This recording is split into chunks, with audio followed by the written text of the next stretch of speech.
Columbia River Revelstoke. Well, thank you, Madam Chair, and thank you, Minister, for this opportunity. The Minister will know, and I've spoken to him various times about this, including the 2019 estimates. And the issue is around the Health Connection bus routes that operate between Golden and Cranbrook and also services the residents of the Columbia Valley as well. And the Minister will know that the Health Connections route is run in partnership with Kootenay East Regional Hospital District, the Regional District of East Kootenay, and BC Transit. And those decisions about fares, routes, service levels are made by Interior Health in the town based on information and planning provided by the Municipal Systems Program of BC Transit. Currently, the bus is operating 2 days a week, and since April 20th, those days are Tuesdays and Thursdays. And that's been a very positive change for most part because it addresses the issue of clinic closures during statutory holidays, but it's not enough. And last year in estimates, I asked the Minister through Chair to the Minister to consider increasing the services to more than one weekday as well as one weekend or 1 day per weekend or once every other weekend. And the Minister said he would look into it. So my question through you, Chair, to the Minister, will the Minister today consider increasing the services of the Health Connection bus by at least one weekday and one weekend in the East Kootenays? Minister.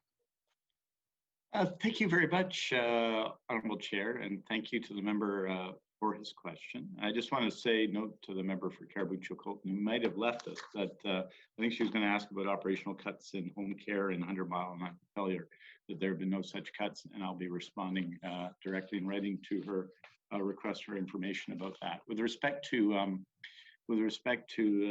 the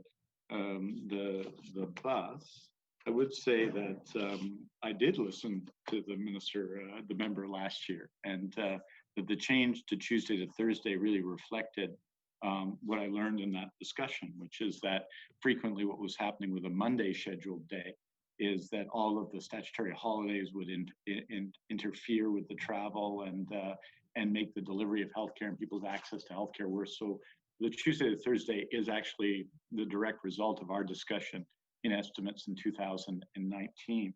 Just to put it in context, there hasn't been too much change on the Columbia Valley section, the Golden and Cranbrook ridership, the yellow section, over the last 2 years. So I have looked into that, but I'm definitely open to hearing more from the member and for this issue. As you can see, last year we made a little bit of progress. The Tuesday to Thursday thing reflects that and reflects the commitment of Interior Health to work and BC Transit to work on these questions.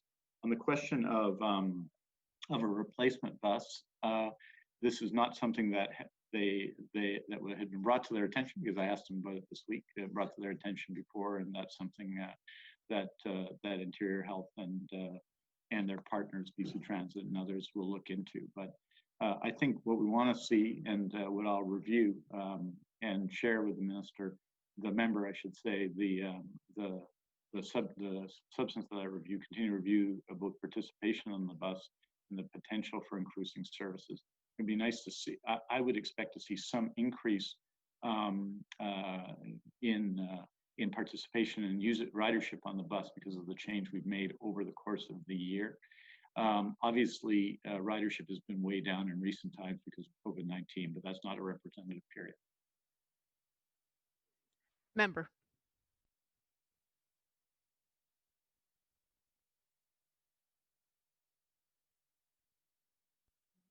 Member, please unmute your mic.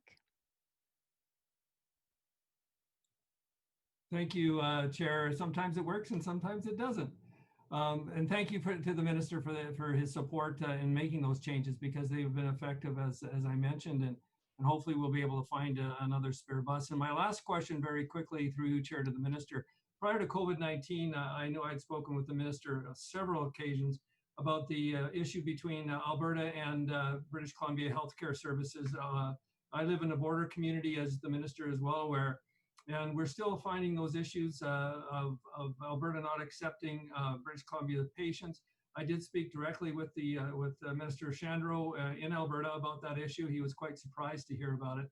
And I know the Minister is very well aware of this. I'm just wondering if you could provide any updates as to where that might stand, given the COVID-19 has consumed the majority of your life over the last 4 months. Minister. It's an ongoing issue of concern, and especially, and it's related to the previous question in the sense that I think what we have to try and do, in addition to access to acute care, which continues to be an ongoing problem, is both improve the links so that people have access to regular care.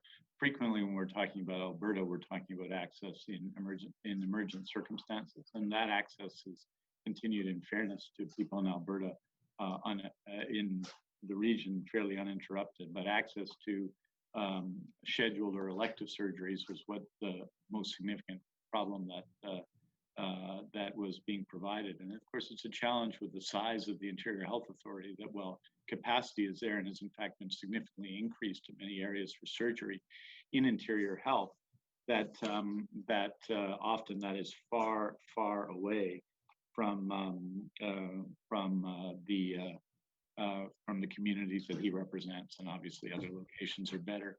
You should know that we have been having regular meetings on these issues with Alberta Health Services. I have spoken to Minister Shandro myself on a number of occasions about these and other issues that are of joint interest. He and I have worked together on a number of issues of joint interest and have a very positive relationship.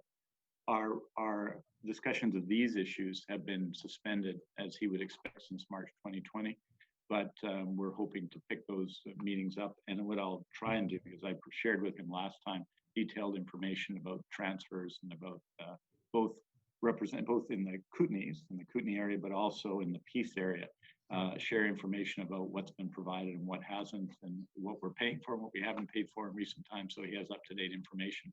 Obviously, this period won't be representative in that regard because it's the period of COVID-19, unless people are traveling, period.